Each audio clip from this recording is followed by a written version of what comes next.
परमानंद परम ज्योति चिदानंद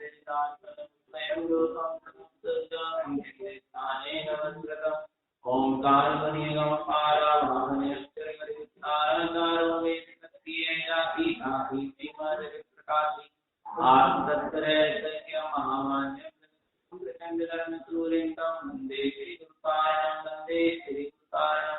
बोली जनेन्द्र भगवान की, भगवान महावीर स्वामी की, भगवान के शरण की, भर की, की, देवाड़ी मातेश्वरी की, परम पूज्य महाराज की, राज की, देव की, उत्तम ब्रह्मचर्य धर्म की, उत्तम संयम धर्म की।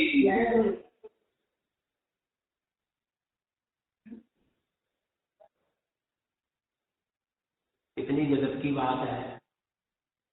दर्शन में भी आ रहा था कि जो काम अपने इस जीव का, कौन सा काम, आत्मभूति, सम्यक दर्शन, निज आत्म तत्व की रुचि, निज आत्म तत्व का श्रद्धान, सम्यक की उपलब्धि, स्वानुभूति की उपलब्धि, जो ये काम जो भगवान के समोस्तरण में तक नहीं बन पाता, चौथे काल में वो काम कहाँ बन गया?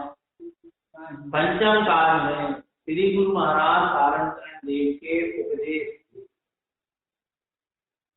नहीं आता, जिनके उपदेश से हमारी अंतरात्मा जान, सम्यक रुचि का जागरण हो जाए, वो हमारा गुरु है।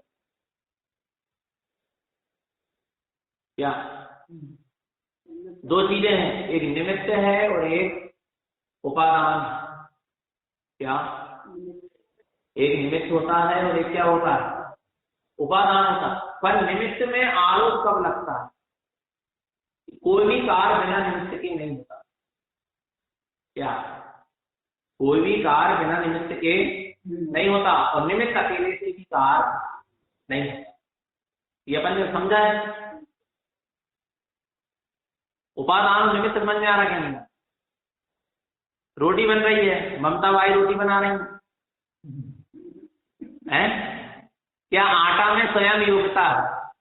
बोलो, गेहूं में, आटे में स्वयं योग्यता है ना रोटी बनने की, तब तो ममता बाई कार्यकारी है, निमित्त है, नहीं तो क्या काम? नहीं आ रहा समझ में? नहीं है समझ? निमित्त समझ में आ रहा क्या नहीं आ रहा? क्या निमित्त में आरोप कब आएगा? जब उपादान जागेगा तब निमित्त में क्या आएगा? आरोप। जब तक उपादान नहीं जागेगा, सामने निमित्त भी खड़ा रहेगा, तो वो निमित्त नहीं कहलाएगा। नहीं यार, 10 महिलाएं खड़ी हैं पर रोटी बन के तैयार नहीं होगी, वो रोटी बनने में महिला निमित्त नहीं कहलाएगी। जब रोटी बन के तैयार होगी तब महिला क्या कहलाएगी? निमित्त कहलाएगी। नहीं आ रहा समझ में? निमित्त में आरोप कब जाएगा? जब उपादान क्या होगा? जागेगा। आदिनाथ भगवान का प्रथम तीर्थंकर हुए। आदिनाथ स्वामी कौन से तीर्थंकर हुए? चौथे काल के, अवसरती काल के, चौथे काल के प्रथम क्या हुए? तीर्थंकर हुए। अब उनकी वाणी थी, उनकी वाणी जगत के जीवों के आत्म कल्याण के लिए क्या बनी? निमित्त बनी। पर मारीची के लिए निमित्त क्यों नहीं? मारीची समझ रहे ना आप लोग? तो बात नहीं, आपको पता होगा। मारीची माने महावीर स्वामी का जी मुनि अवस्था में बैठा, भगवान के समोसरण में बैठा है। आदिनाथ स्वामी इतने बड़े निमित्त सामने बैठे हैं, उनका उपदेश हो रहा है, परंतु वो मारीची के जीव के आत्म कल्याण में आदिनाथ स्वामी और उनकी वाणी निमित्त क्यों नहीं बनी? क्योंकि उनका उपादान क्या नहीं हुआ। तो निमित्त आदिनाथ नहीं कह रहा है। मारीची के आत्म कल्याण में निमित्त कौन नहीं कहलाए? आदिनाथ नहीं कहलाए। क्यों नहीं कहलाए? क्योंकि उस समय उनका उपादान नहीं है। आप वही मारीची के जीव का उपादान कब जागा? सिंह की पर्याय, जब तो चारण विद्धि मुनिराज ने क्या करा? उपदेश दिया, उपादान जागा। दो चारण विद्धि मुनिराज ने उपदेश दिया और उपादान जागा। उसी समय सम्यक की रुचि लगी, सम्यक रुचि का जागरण हुआ, सम्यक श्रद्धान का जागरण हुआ, आत्मानुभूति हुई, स्वानुभूति हुई। जीव ने अपने स्वतत्व का अनुभव कर लिया। वेदन स्वसंवेदन कर लिया, तो अब भी जो चारण निधि मुंजाज है वो क्या कहला रहा है? निमित्त कहला रहा है। पर कब कहला रहा है? जब उपादान क्या हो गया? जान गया। आराम है। ऐसे ही हमारे लिए भी अनादि काल से कई बार हमारे जीव को भी तीर्थंकर भगवान का समस्मरण का सानिध्य मिला होगा। कई बार हमें कई केवली शुभ केवली मिले होंगे क्या नहीं मिले होंगे? कई आचार गुंजाज भगवंत मिले होंगे, भावलिंगी साधु, मित्र दृष्टि साधु की तो अपन बात ही नहीं है। भावलिंगी निर्गल गीतरागी साधु भी कई अपन को क्या हुए होंगे, मिले, पर हमारा उपादान क्यों नहीं जागा? हमारी सम्यक रुचि नहीं जागी, उपादान नहीं जागा, सम्यक संस्थान नहीं जागा, स्वानुभूति का मार्ग नहीं जागा, आत्मरुचि नहीं जागी। क्यों नहीं जागी? इसलिए वे सारे निमित्त होने के बाद भी निमित्त नहीं कहलाएंगे। और हमारी तारण करण देव के उपदेश से हमारा उपादान क्या हो गया? जाग गया। हमारा प्रधान जाग गया, हमारा आत्म अनुभव हो गया, स्वानुभव हो गया।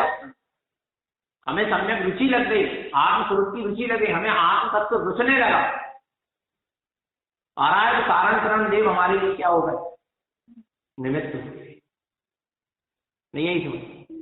तारण करण देव हमारे लिए क्या हुए? निमित्त हुए। कब? जब हमारा उपादान जागा, जिसके निमित्त से सम्यक रुचि जाग जाए, अर्थात आत्मानुभूति का मार्ग बन जाए, स्वानुभूति का मार्ग बन जाए, वो हमारा कौन है? गुरु है। नहीं आ रहा समझ? वो हमारे लिए कौन है? गुरु है। नहीं तो कई बार हमको कही थी मैं, आदिनाथ मारी जी के लिए गुरु नहीं बनता। मारी जी के लिए गुरु कौन बना? सिंह की पर्याय में वही मारी जी के जीव के लिए, महावीर स्वामी के जीव के लिए गुरु कौन बना? दो चारण ऋषि, जिनके निमित्त से उपादान क्या हुआ? जाता। तो हमारा भी गुरु, हमारे लिए भी गुरु वे ही है जिनके निमित्त से हमारा उपादान जाता, सम्यक श्रद्धान जाता। आ रहा नहीं? ऐसे तारण करण देव। इसलिए एक गुरु महाराज के प्रति हमारी श्रद्धा समर्पित होना, श्रद्धा का श्रद्धे एक होना। कौन? जिसके निमित्त से हमारा उपादान जागा, सम्यक रुचि जागी। ऐसे तारण करण देव हमारे श्रद्धा का श्रद्धे एक। इसके अलावा जितने भी भावलिंगी निर्जन की साधु है, सबके शास्त्रों का स्वाध्याय है, सबका आदर है, सत्कार है, विनय है, लेकिन श्रद्धा का श्रद्धे एक। अपने हृदय में एक को बसा के चलना पड़ेगा, तब अपना मोक्ष का मार्ग आगे बनेगा। तो हमारी पूर्ण गुरु महाराज के प्रति श्रद्धा समर्पित होना, देखो श्रद्धा में कभी फर्क नहीं। क्या बहुमान आना, किसी का बहुमान आना बात अलग है, और श्रद्धा दे देना बात अलग है। मेरी माँ, मुझे जन्म देने वाली माँ, उसके प्रति मेरी क्या है?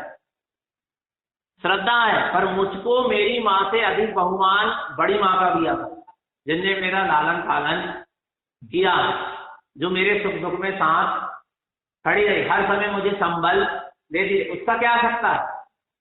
बहुमान आ सकता है। पर श्रद्धा में तो यही रहेगा कि मेरी माँ तो वही है जिसने मुझे जन्म। नहीं आ रहा समझ? नहीं आ रहा समझ? बिलाई बहुमान लालन पालन करने वाली माँ का आ सकता है, पर श्रद्धा तो एक के प्रति जाना। ऐसे हमें और भी ग्रंथों, और भी भावलिंगी वितरागी निर्गल मुंजाज से कुछ ज्ञान का मार्ग मिल रहा है, कुछ उनके शास्त्रों का अध्ययन करके हमने कुछ पाया, तो उनका क्या आ सकता है? बहुमान आ सकता है। पर मेरा स्वानुभूति का जन्म, मेरे आत्मानुभव का जन्म, मेरे सम्यक रुचि का जन्म तो सदगुरु तारण करण गुरु महाराज के निमित्त से ही। तो वो हमारे श्रद्धा के क्या है? श्रद्धे। ध्यान रखना, श्रद्धा का श्रद्धे हमेशा एक ही होगा। श्रद्धा का श्रद्धे कैसा होगा? एक ही होगा। नहीं आ रहा समझ में? श्रद्धा का श्रद्धे तारण करण गुरु महाराज, बस तारण करण देव भगवान, बस एक माने एक। आ रहा है, इसका हमेशा क्या रखो? ध्यान। और ध्यान रखना, पर माने पर गुरु माने भावलिंगी, निर्जन, वीतरागी साधु, जिनसे हमें संयम का मार्ग भी मिल रहा है और भी मार्ग समझने को मिल रहा है, आगम का ज्ञान मिल रहा है, शास्त्रों का ज्ञान मिल रहा है, उनका बहुमान तो आगे श्रद्धा ना। यदि बहुमान के साथ श्रद्धा जाने लगी वहां तो तुरंत ब्रेक लगना चाहिए।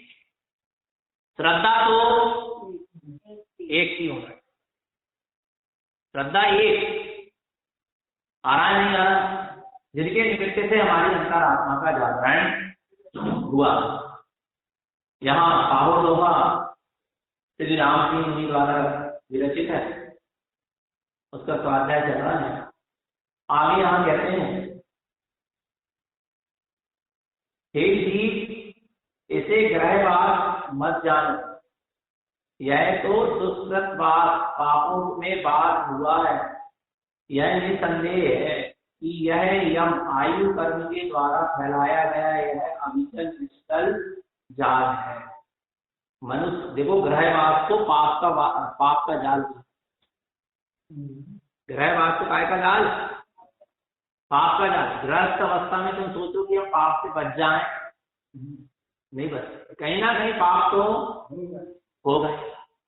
इसलिए तो संसार विषय सुख होते तीर्थंकर क्यों त्यागे, और काहे को सिर तावन कर, और संयम तो क्या गजब की बात है। ग्रहवास मत जानो, ये तो दुष्कृत वास है, पापों का क्या है, घर है, वास है, यह निसंदेह है।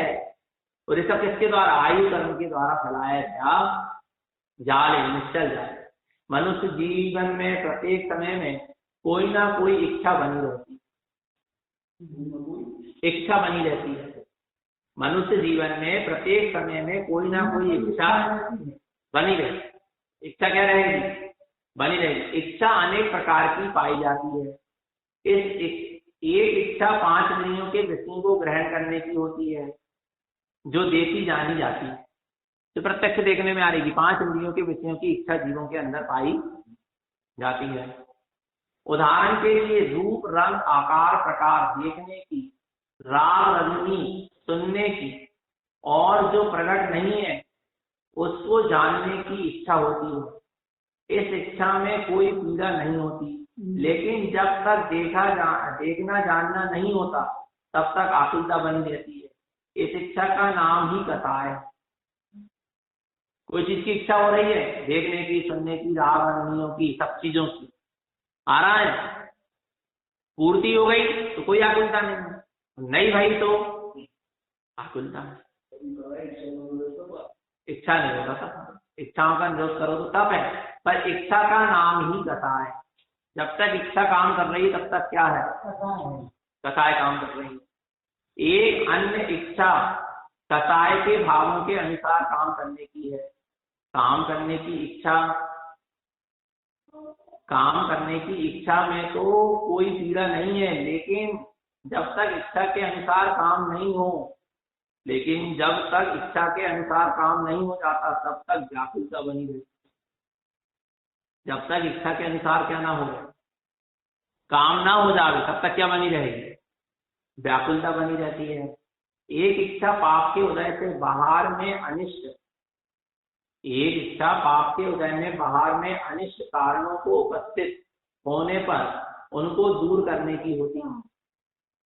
पाप के उदय से आपको अनिष्ट कारण मिल रहे हैं, तो आपकी क्या इच्छा हो रही है, क्या हो जाए, दूर हो जाए। एक इच्छा ये होती है। उदाहरण के लिए भूख, प्यास, रोग, पीड़ा आदि, इन इच्छा के होने पर प्राणी पीड़ा ही मानता है। इन तीनों प्रकार की इच्छा होने पर संपूर्ण जगत दुख मानता है। वस्तु को मिलाने के लिए इच्छा, वस्तु मिल जाए, छूट ना जाए, तो वस्तु मिल जाए, इसके लिए वस्तु मिलने की इच्छा में आकुलता। वस्तु मिल गई, अब ये छूट ना जाए तो आकुलता। और अनिष्ट वस्तु मिल गई जो आपको चाहे, जो उसकी आपको चाहे नहीं थी, वह मिल गई, तो अब जा कैसे छूट जाए, बाकी का बा में आकुलता। कोई भी प्रकार की इच्छा है उसमें आकुलता ही है, चाहे इच्छा की पूर्ति हो जाए और बिल्कुल ना, आकुलता ही आकुलता है इच्छाओं आगे।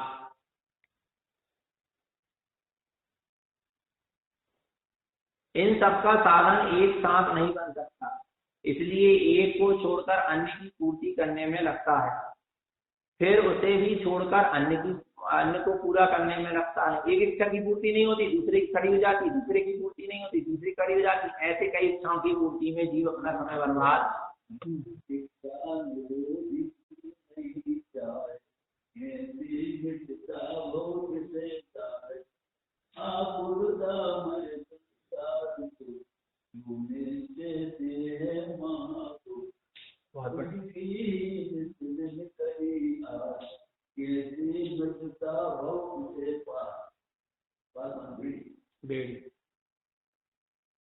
इस प्रकार सभी तरह की इच्छाएं किसी की भी पूर्ण नहीं होती।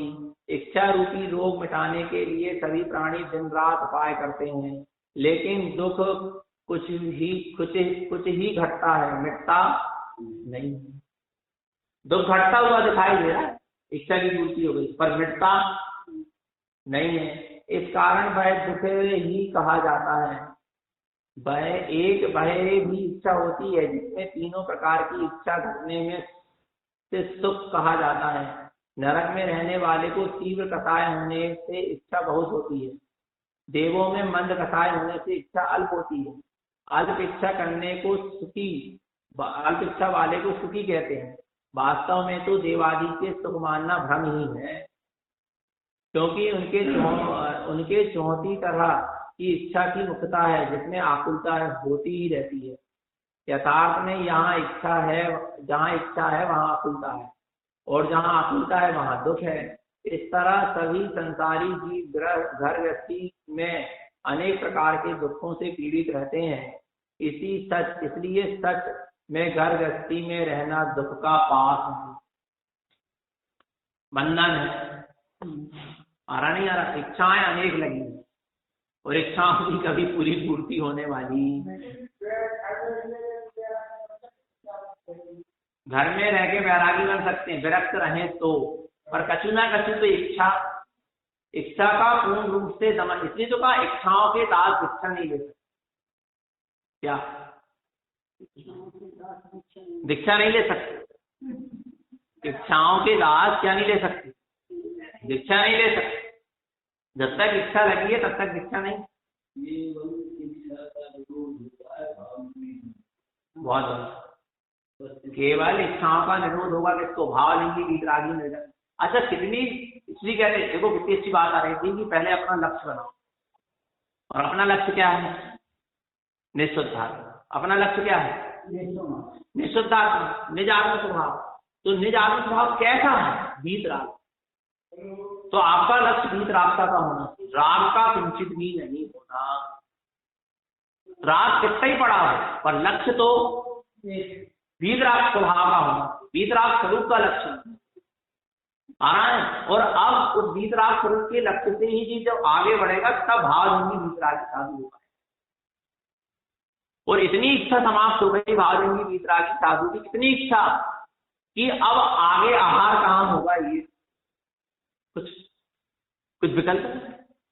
अब आगे गमन कहाँ? जहां पीछे का मंडल उठा के जहां चल गए वहीं गमन हो गए। कहाँ चतुर्मास होगा?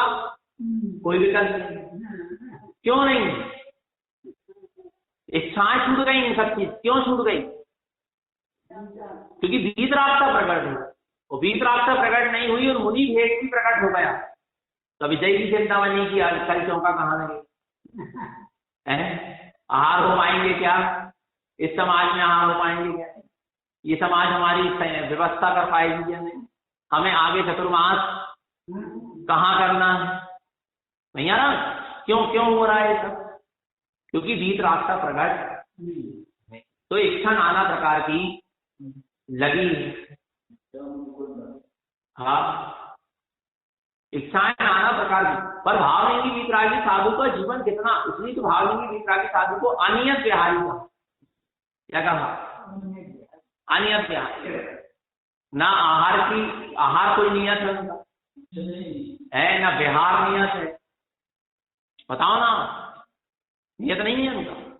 आपको पता है भावलिंगी वितरागी निर्जन साधु 28 गुण का पालन करते, पर कब करते हैं? जब वे ध्यान में ना हो तब करते। जरूरी नहीं कि प्रतिदिन वे उन्हीं के साथ आवश्यक पालन, वे अपने आत्मा के ध्यान में लीन है तो उन्हें आवश्यक पालने की आवश्यकता 28 गुण पालने की आवश्यकता नहीं। यदि वे अपनी आत्मा में क्या है, लीन है, तो लीन नहीं है तो 28 गुण पालना पड़ेगा। विचार करो आप, माने कितने अनियत, माने जिनको कोई प्रकार की फिक्र ही, भावलिंगी वितरागी साधकों के आनंद का कोई ठिकाना, जो अंतर्मूर्त में, कितने मूर्त में, अंतर्मूर्त माने 48 मिनट के भीतर भीतर भावलिंगी वितरागी साधु असंख्यात बार अपने स्वभाव में, कितने बार,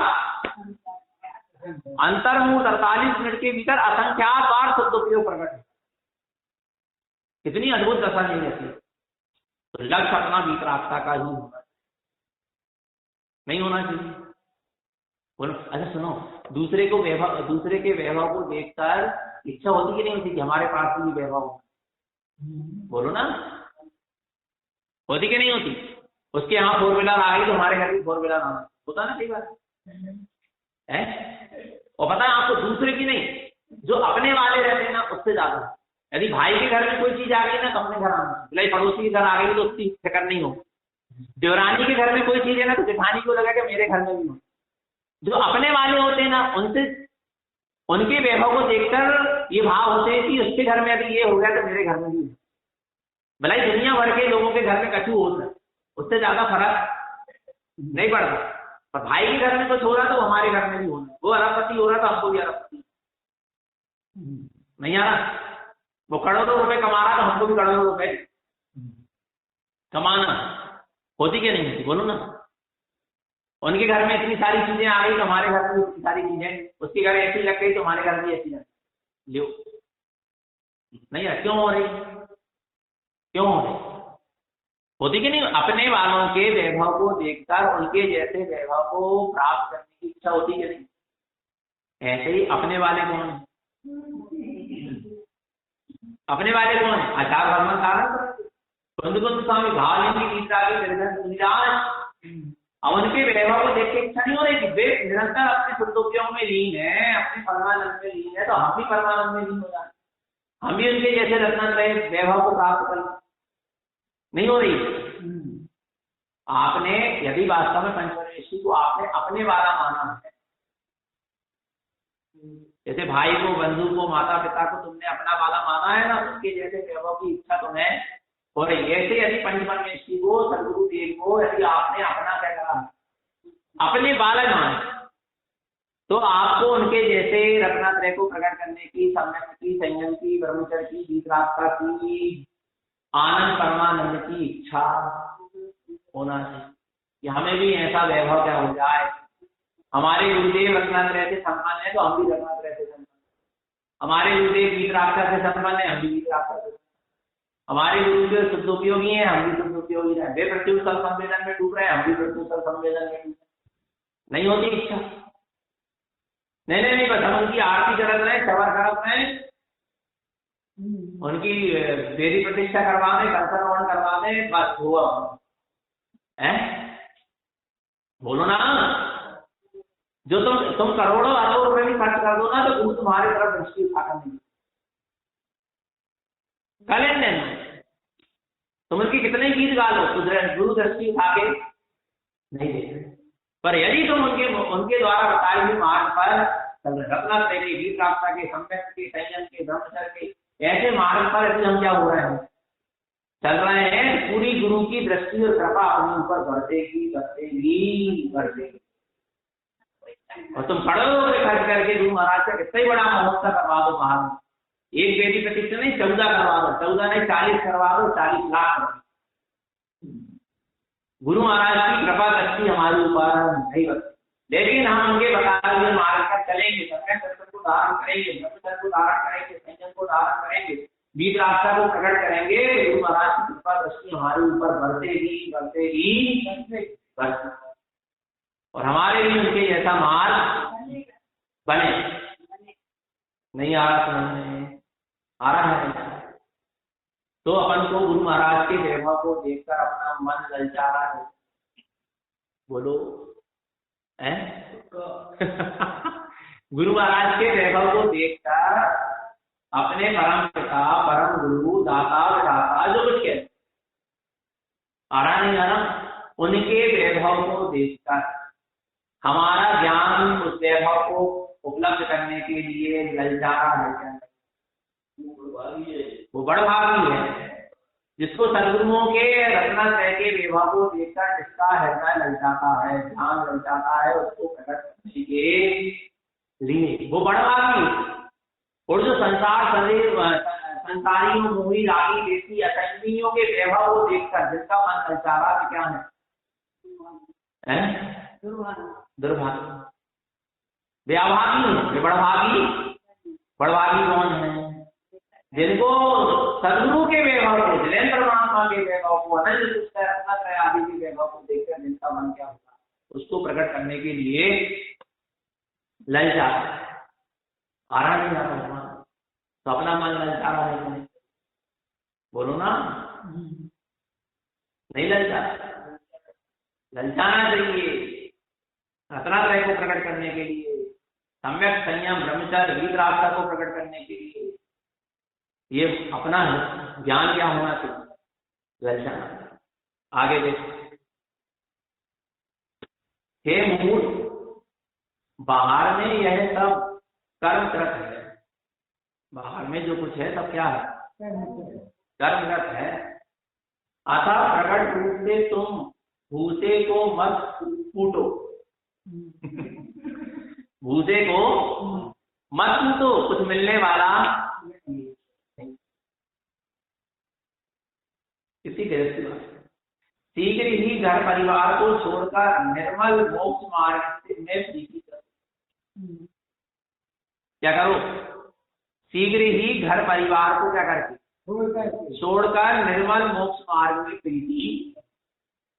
पर घर परिवार को छोड़कर मोक्ष मार्ग में प्रीति होना चाहिए, तो घर परिवार के त्याग का कोई प्रयोजन होगा?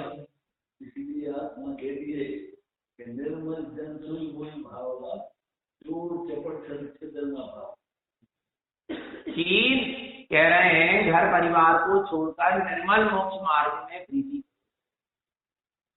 अब घर परिवार को छोड़ दिया और मोक्ष मार्ग से प्रीति नहीं, समाज, संसार, शरीर में समाज में लग जाओ, चेला चेली में लग जाओगे, मठ आश्रम मंदिर में लग जाओगे, कहीं ना कहीं फंस जाओ। यहाँ इतना चेला नहीं लिखा कि घर परिवार को छोड़, यहाँ लिखा है घर परिवार को छोड़कर निर्मल मोक्ष मार्ग में प्रीति। और मोक्ष मार्ग से प्रीति होगी तो घर परिवार में रहते हुए छटपटाहट लगेगी, कब छूट जाए? छटपटाहट लग रही है नहीं? क्या ये घर परिवार संसार सहारा हो? छटपटाना नहीं आ रहा भगवान अपना। चाहे कि मोक्ष मार्ग से प्रीति होगी तो आएगा नहीं। भरत चक्रवर्ती के सामने, भरत चक्रवर्ती के 8-8 वर्ष के पुत्र जब मुनि होते थे, भरत चक्रवर्ती छाई सम्यक दृष्टि होने के बाद भी रोते थे। क्या कमी थी भरत चक्रवर्ती की? बाहर के वैभव की बात नहीं करे, अंदर का वैभव था क्या नहीं? छाई सम्यक दर्शन था क्या नहीं? कितनी बड़ी उपलब्धि थी भरत चक्रवर्ती की, परिपूर्णता का बोध था अपनी आत्मा। फिर भी घर गृहस्थी पुसाती नहीं, राजपाट पाप परिग्रह पुसाता नहीं था, जी छटपटाता था कभी छूट जाए, जबकि पता ना अंदर में बोध था कि आत्मा को ये स्पर्श भी नहीं करना, सब छाई सम्यक दर्शन, पूरा वेद ज्ञान था, सब कुछ था, लेकिन फिर भी ज्ञान छटपटाता था कि जो मेरा स्वरूप है नहीं उनके बीच में मैं क्यों रह रहा हूं। घर गृहस्थी के सम्यक दर्शन होने के बाद, माने अपने स्वरूप की पहचान होने के बाद घर गृहस्थी में पड़े रहना माने मल में हीरे का पड़े। क्या क्या बोले? सम्यक दर्शन होने के बाद घर गृहस्थी में पाप परिचय के बीच में पड़े रहना माने मल में रत्न के पड़े रहना। मल में रत्न तो आएगा, बोलो ना। और आपको मल में जो रत्न जो पड़ा है वो रत्न है, इसका आपको बोध हो गया कि ये क्या है रत्न। उसको उठा लोगे क्या? उसको मल से अलग करोगे क्या नहीं करोगे? क्या पड़े रहने दोगे मल में रत्न? अच्छा ठीक बताओ, मल में पड़े हुए रत्न में क्या कमी आई? मल में पड़े हुए रत्न में क्या कमी आई? कोई कमी नहीं आई, लेकिन फिर भी वो मल में शोभा नहीं रहा, शोभायमान नहीं, इसलिए उसको मल से क्या कर लो, उठा लो। ऐसे ही घर गृहस्थी पाप परिग्रह के बीच में पड़े होने के बाद भी आत्मा के इंद्रिय गुण में कमी नहीं आई, पर लेकिन वो पाप परिग्रह घर गृहस्थी रूपी मल आत्मा के लिए शोभायमान स्थान नहीं। आत्मा के लिए शोभायमान स्थान तो संयम रूपी महल ही है। नहीं आ रहा क्या? समय दृष्टि आत्मार्थों के लिए संयम रूपी भवन, संयम रूपी महल ही रहने का स्थान है। घर गृहस्थी पाप परिग्रह रूपी मल रहने का स्थान। समय दृष्टि की शोभा संयम से है। नहीं आ रहा? जब तो संयम सम्यक दृष्टि, एक ग्रंथ सम्यक दृष्टि तड़पता है संयम में, उसको पता है कि मेरी शोभा कहाँ है, बीच रास्तों में मेरी शोभा है, निर्गंधता में मेरी शोभा है, संयम में मेरी, व्रतों में के आचरण में। नहीं आ रहा? नहीं आ रहा समझ में? आ रहा क्या नहीं? समझो, यदि रत्न, यदि तुम्हारे पास रत्न है तो रत्न को सोने चांदी की डिब्बी में, नहीं आ रहा समझ में? ऐसे सम्यक दर्शन रूपी रत्न है तो संयम की डिब्बी में रखो, संभाल उसको रखने का स्थान भी बड़ा उत्कृष्ट होना चाहिए। कहने का मतलब ये, और संयम के प्रति रुचि नहीं जा रही तो सम्यक दृष्टि ही नहीं। ध्यान, सम्यक दृष्टि को नियम से संयम की परिणति होती है, संयम के भाव होते हैं, भले ही तो संयम ले पाए और न ले, क्योंकि शारीरिक मोहिनी कर्म का उदय होता तब तक संयम धारण की नहीं करते, आराम नहीं आता। लेकिन सम्यक दृष्टि को संयम के परिणाम नियम से होंगे। और छटपटाहट में हम कह रहे हैं ग्रस्त जीवन में, ग्रस्त अवस्था में कितनी साधना होती रहे सम्यक दृष्टि, तो भी उसको वो सुहाएगा, तो लगेगा कि छोड़ दो। जब मैं ग्रस्त जीवन में रह के इतनी साधना कर सकता हूँ तो इससे उत्कृष्ट साधना तो घर को त्यागने के बाद भी और उत्कृष्ट साधना होगी, तो उसके लिए वो त्यागेगा, संतुष्ट होकर नहीं बैठेगा कि हमारी तो घर गृहस्थी में अच्छी 3 टाइम की कमाई हो रही, झाप हो रहा, स्वास्थ्य हो रहा, सब, अब हमें नहीं छोड़ने का, और यहाँ तो बनी बनाई अच्छी मिल रही है, वहां समाज में का पता मिलेगा नहीं। जिसको इस तरह के विकल्प है, आ रहा है, उसका मोक्ष मार्ग से उसको अभी अत्यंत गाढ़ प्रीति नहीं है। जिसको मोक्ष मार्ग से अत्यंत गाढ़ प्रीति है, वो सारे विकल्पों को छोड़कर मोक्ष मार्ग में लग जाएगा।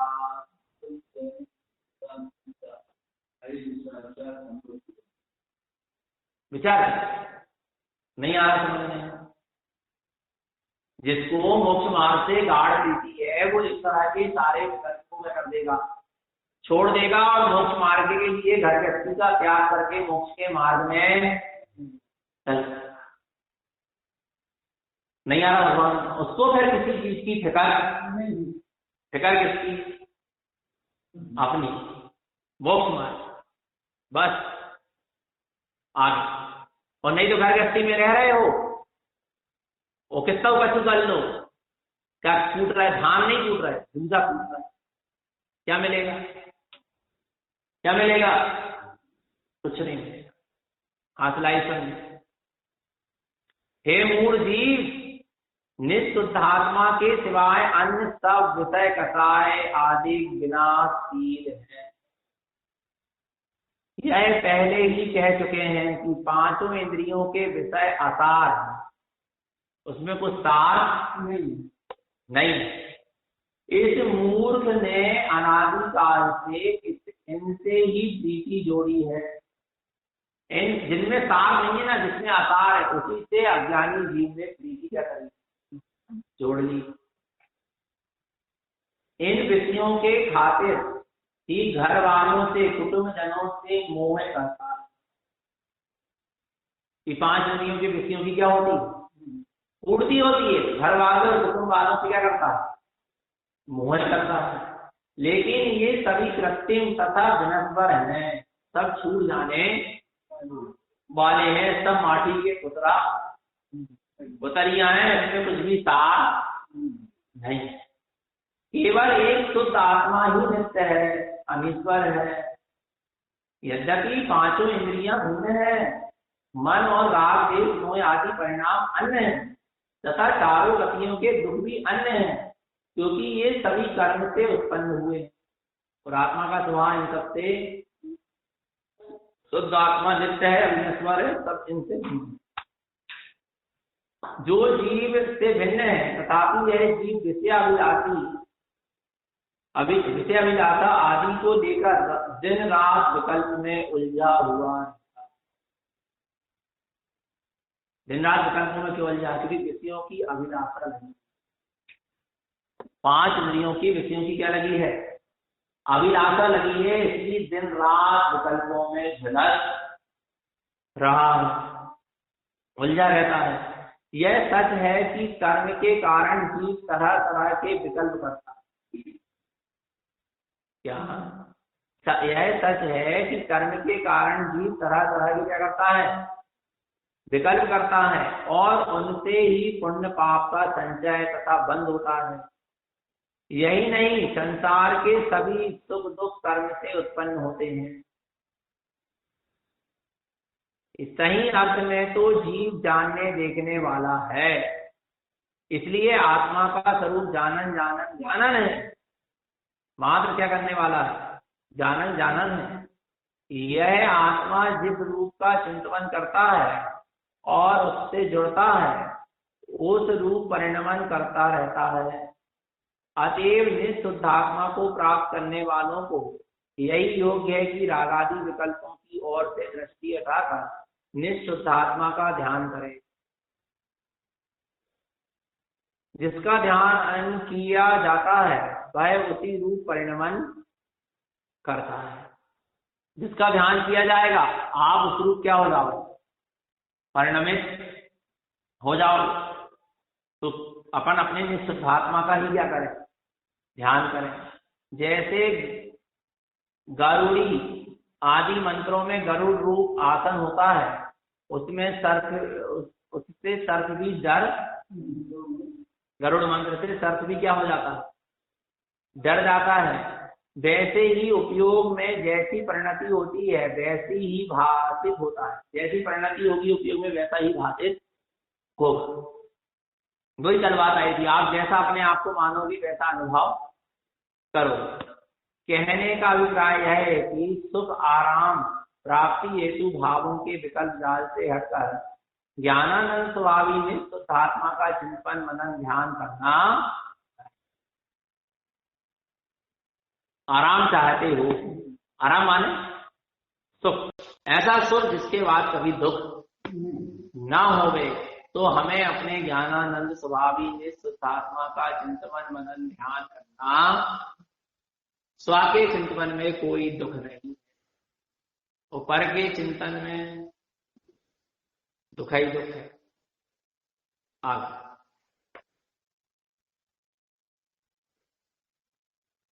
आकाश, आकाश माने यहां पर ध्रुव स्वभाव में जिसका वास हो जाता है, आकाश ठहर जाए, आकाश माने ठहर जाए, जिसका ध्रुव स्वभाव में वास हो जाता है उसका मोह नष्ट हो जाता है। मोह कैसे छूटे, ध्रुव स्वभाव में वास करो, मोह क्या हो जाएगा, नष्ट हो जाएगा। मन मर जाता है, अपने ध्रुव स्वभाव में वास करने से मोह नष्ट हो जाता है, मन मर जाता है, वास छूट जाता है, टूट जाता है। केवल ज्ञान रूप परिणमन, मात्र ज्ञान रूप परिणमन। कितनी अच्छी बात है, अपने ध्रुव स्वभाव में वास करो, मोह नष्ट हो जाता है, मन मर जाता है, श्वासोच्छ्वास टूट जाता है, और केवल क्या बचता है, ज्ञान मैंने श्वास तक का दत्तुक महाराज ने कहा जड़ उजड़ सांसे, धर्मस्वाणी का सूत्र है ना, जड़ उजड़ सांसे।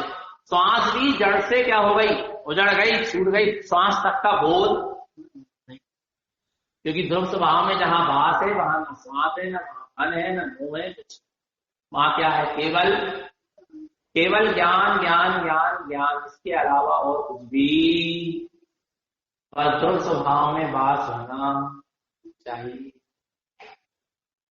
यहाँ पर केवल ज्ञान की प्राप्ति कैसे होती है यह बतला।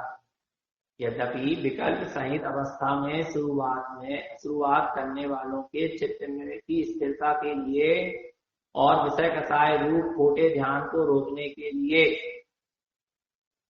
जिनवाणी मंत्र आदि ध्यान योग्य है। क्या कह रहे हैं, विषय देखो, प्रथम भूमिका में मन को चित्त को स्थिर करने के लिए जिनवाणी का स्वाध्याय मनन चिंतन मंत्र आदि ध्यान योग्य है, किंतु निश्चय ध्यान के समय निःशुद्धात्मा ही ध्यान योग्य है, क्योंकि शुभ अशुभ विकल्प तो संसार के कारण है। मुनि योगुंदु देव भी कहते हैं कि जो विकल्प रहित ब्रह्म पद को ध्याते हैं उन योगियों की मैं बार बार मस्तक नवाकर पूजा करता हूं। क्या, जो विकल्प रहित ब्रह्म पद को ध्याते, विकल्पों से रहित अपने ब्रह्म स्वरूपी निःशुद्धात्म तत्व को ध्याते हैं, उन योगी स्वरूपों में बार बार मस्तक नवाकर नमस्कार पूजा करता हूं। सच्चा योगी ही अनादिकाल के शुद्ध चैतन्य शुद्ध निश्चय प्राणों का घात करने वाले मिथ्यात राग आदि रूप विकल्प समूह को अपने स्वरूप नगर से निकाल देता। जो सच्चा योगी होता है वो अनादिकाल से शुद्ध चैतन्य रूप निश्चय प्राणों का घात करना, अपना शुद्ध चैतन्य, अपना चैतन्य ही प्राण है और उस चैतन्य प्राण का घात करने वाला, माने उसमें कर्मों का आवरण लाने वाला, जो निश्चय चैतन्य प्राण का घात करने वाला है कौन, मिथ्यात्व राग आदि का विकल्प समूह। ज्ञानी योगी उसको अपने नगर से, स्वभाव रूपी नगर से क्या करते, निकाल बाहर कर देगा कि तू मेरे चैतन्य स्वभाव का घात करने, चैतन्य प्राण का घात करने, चल निकल यहां से। मिथ्यात्व राग आदि के विकल्प समूह को क्या कर देता है, निकाल देता है। और बड़ी हिम्मत चाहिए, कैसे की हिम्मत चाहिए, राग आदि और मिथ्यात्व आदि के विकल्प समूह को अपने स्वरूप नगर से निकालने के लिए। जब तक वह उनको उजाड़ता नहीं है, उन्मूलनम कंभी, जड़ मूल से उखाड़ कर क्या कर दो, फेंक, तब तक विकल्प जाल में उलझा रहता है। जरा सी भी राग की संधि लेके चलोगे निर्विकल्प नहीं होगा, इसको तो जड़ मूल से उखाड़ कर फेंकना ही होगा, पड़ेगा। यथार्थ में निर्विकल्प समाधि की साधना करने वाला सच्चा योगी है। किसकी साधना करने, निर्विकल्प समाधि की साधना करने वाला ही सच्चा क्या है, योगी है। यद्यपि अंबर शब्द का अर्थ आकाश है, लेकिन यहाँ पर एक भय प्रतीक रूप से निर्विकल्प समाधि का वाचक है। यदि नाक से निकलने वाली सांस निर्विकल्प समाधि में लय को प्राप्त हो जाए तो वो उसी समय झट से मोह टूट जाता है और मन स्थिर हो जाता है। वास्तव में श्वास है ना, जो इस जब भी अपन को निर्विकल्प होना हो, विकल्पों से बचना हो तो श्वास रोकने के बाद विकल्प नहीं आता। थोड़ी देर के लिए श्वास क्या करो, जब ध्यान में साधना में बैठो तो श्वास को थोड़ी देर के लिए क्या करो, रुको। श्वास पता है, जो श्वास जो प्रति समय चल रही है ना, इसमें मोह की धारा क्या हुई, बह रही है, इसलिए नाना प्रकार के विकल्प समूह चल रहे हैं। अब श्वास को थोड़ी देर के लिए क्या करो, रोको, आराम है, मोह टूट जाता है और मन स्थिर हो जाता है। वास्तव में निस्वभाव में मन की चंचलता नहीं होती, वास्तव में निज स्वभाव में मन की चंचलता नहीं रहती, क्योंकि बाहरी ज्ञान से शून्य निर्विकल्प समाधि है विकल्पों का आधारभूत मन अस्त हो जाता है। निर्विकल्प समाधि में जब जीव डूबता है, परम ध्यान में जब लीन होता है, समाधि में जब डूबता है, तो विकल्पों का आधारभूत, जहां विकल्प ही विकल्प चलते हैं, ऐसा मन क्या हो जाता है, अस्त हो जाता है।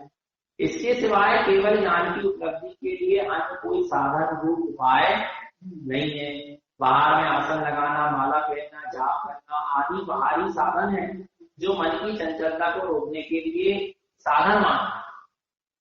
मंत्र जाप, आसन, माला फेरना आदि ये सब क्या है, बाहर साधन है। सिर्फ मन की चंचलता इससे क्या हो सकती है, रुक सकती है। यथार्थ में आत्म स्वभाव में स्थिर होने पर ही, आत्म स्वभाव में स्थिर होने पर ही एकाग्रता तथा धर्म ध्यान की वास्तविक स्थिति, उत्कृष्ट ध्यान की प्राप्ति, उत्कृष्ट ध्यान प्राप्त होती है।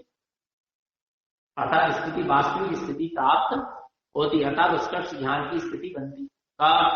जब जीव अपने आत्म स्वभाव में लीन होता है, तब बाकी मन को शांत करने के लिए, जो मन इधर उधर उछल रहा है उसको शांत करने के लिए बाहर में आसन लगाओ, माला फेरो, जाप करो, मंत्र का स्मरण करो, चिंतन मनन करो, ये बाहर साधन है सिर्फ मन को शांत करने। लेकिन निर्विकल्प शून्य समाधि में डूबने के लिए तो हमें अपने स्वभाव में स्थित होना ही पड़ेगा। यह उत्कृष्ट स्थिति है, तो अपन को अपने स्वभाव में स्थित होना है, और उसके लिए ही अपन यहाँ पर क्या है आए। ये तीर्थ क्षेत्र, यहाँ बैठकर तीर अर्थ की साधना, सम्यक दर्शन, सम्यक ज्ञान और सम्यक सारे दीप राखने की साधना। यहाँ पर बैठ के सारे विभागों को भलाओ और उपयोग को स्वभाव के सम्मुख करके अपने स्वभाव में रमण करने का प्रसार करें। बस ये इसलिए अपन यहाँ आ रहा है। तो निरंतर निष्ठात्मा की सुरत रखें, अपना सबका जीवन सम्यक तो संयम में बना रहे। ये सदगुरु की हम सभी भव्य जीवों के लिए पवित्र पावन देशना बोलिए आचार्य प्रवर श्रीमद तारण मंडलाचार्य जी महाराज की